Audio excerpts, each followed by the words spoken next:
nice grouping this is. This is really nice. Look at this.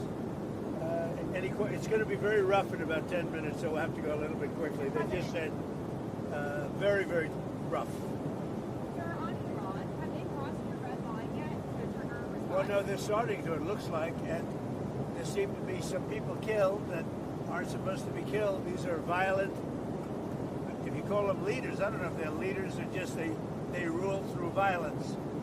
But we're looking at it very seriously. The military is looking at it, and we're looking at some very strong options. We'll make a determination. Which options have you been thinking on? Are you meeting with senior Well, why would I officials? tell you that? I'm going to tell you the Are you meeting with Am I going to really, are you asking me to say what will they do, where will we attack, when, and at what angle will we attack from? Are you Who are you with? I'm with the U.S. White House TV pool. I'm wondering, are you being briefed on... What network are you with? I'm with CNN, sir. Well, why don't you just say I'm with CNN? She says, I'm with the White House pool. And I say, what? You're with CNN. You're with CNN. You're with fake news. Because CNN is fake news. Go ahead, give me a question. Can I ask you how you're balancing and how you're deciding your response, the balance between helping protesters versus hindering them? Because I imagine that's delicate balance. Well, we're going to see. I mean, some of the protesters were killed through the stampeding. I mean, you know, there's so many of them. And some were shot. We get a full report. I'm getting an hourly report, and we're going to make a determination. Yeah, go ahead.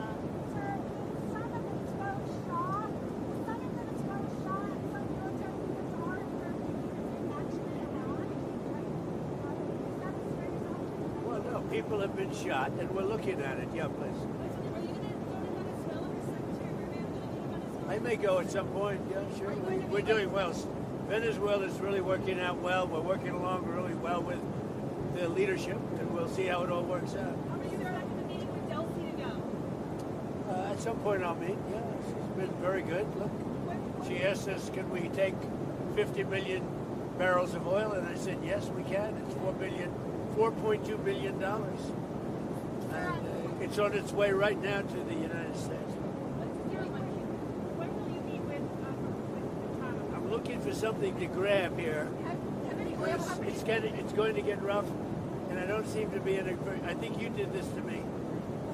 You put me in a position where there's absolutely nothing to grab. Mr. President, So I'm looking for something to grab, and it's not going to be Caroline. have any oil companies made commitments to you, sir? Have any oil companies made commitments to the United States after your meeting on Friday? A lot of them, yeah. Which has to have an Exxon? Well, I don't want to say. No, I didn't like Exxon's response. We have so many that want it. I'd probably be inclined to keep Exxon out. I didn't like their response. They're playing too cute. What backstops or guarantees have you told them? Well, we're going to have guarantees that they're going to be safe, that there's going to be no problem, and there won't be. There's not going to be a problem. They had problems in the past because they didn't have Trump as a president. They had stupid people. Sir, Ron said that they would consider a deal. What kind of deal are you looking for from Cuba? What kind of deal are you looking for from Cuba? You're going to find out pretty soon. We're talking to Cuba, and you'll find out pretty soon. And one of the things I want taken care of, and one of the groups I want taken care of, are the people that came from Cuba that were forced out or left under duress, and they're great citizens of the United States right now.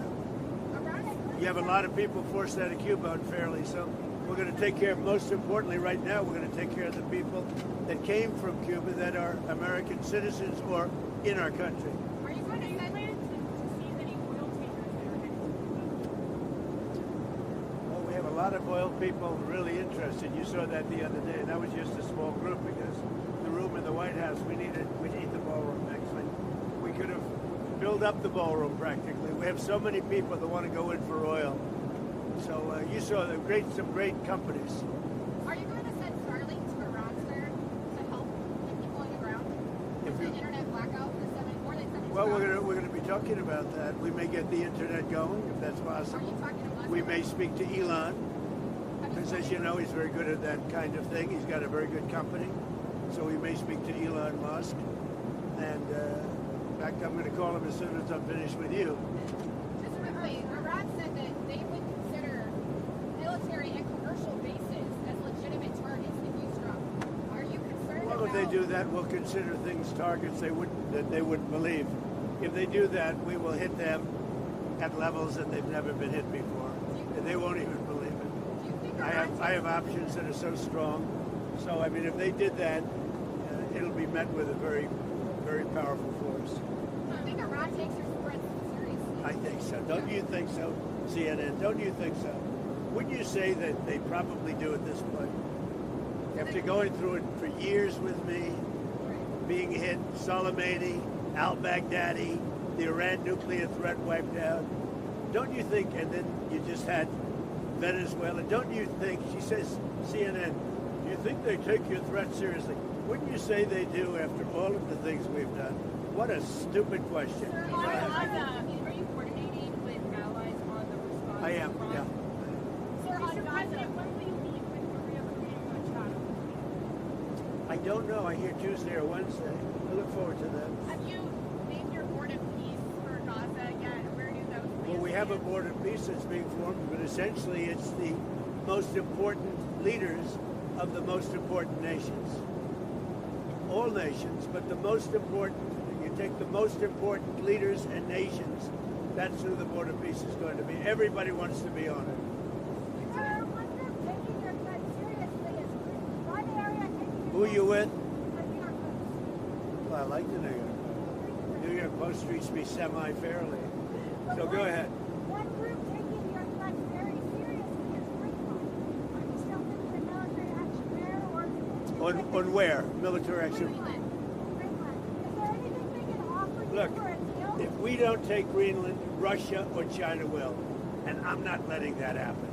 If we don't take Greenland, Russia or China will take Greenland.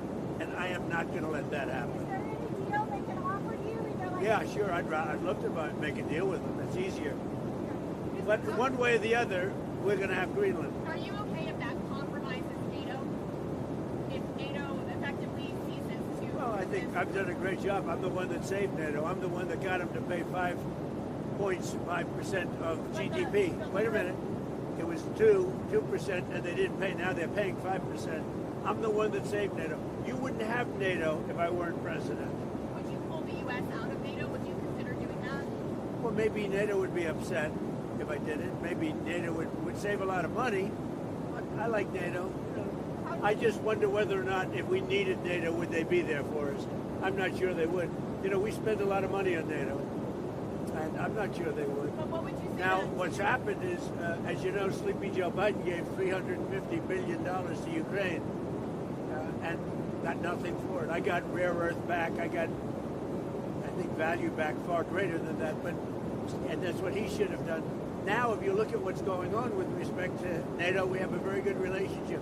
5% GDP, and they pay us. We send them military equipment, and they pay us back the full cost of the equipment. The war, we make money with the war, but I don't even want to talk about that. I want to save the lives. They're Russian and Ukrainian lives. I want to save the lives. It's the only reason I'm doing it. This is Biden's war. Should have never happened. Would have never happened if I were president. This is Biden's war. It's not Trump's war. All I can do is stop it. And I think we're making progress toward stopping it, which would be number 9 1/4. You know what the quarter is, right? Right? Thailand and Cambodia went at it again, but I got it stopped very quick. I consider that 1/4.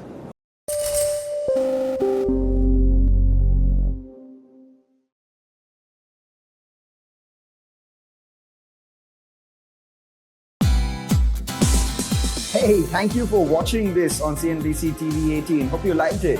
For more such interesting news and updates, follow CNBC TV 18 on all the social media platforms.